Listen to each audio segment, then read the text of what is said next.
Pabili. Ano yun? Mare, meron nga bang saklob yan? Ay, tindang pang saklob. Yung protection daw. Eh, kasi si mare mo, alam mo, dumating kagabi. Alam mo naman, matagal na kami hindi nagkikita. Dumating kagabi. Siyempre, Wow. sinabihan ko matulog kagabi. Siyempre, alam mo na. Kaso biglang nga akong tinadyakan. So, galit na galit eh.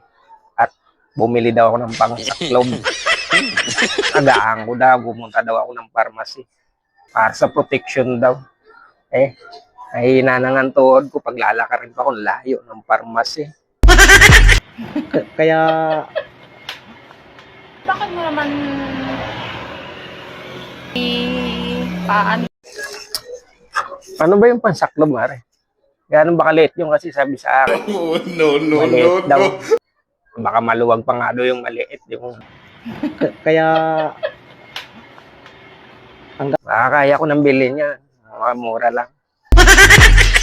Meron nga dyan. hindi ah. Ay di. Kahit sikinan na lang, mare. Oo, para mga mura. May discount. Hindi kawawa, anak mo kaya pala. Wala. Oh, no. Hindi tadyak na naman ako nito mamaya. Arko po.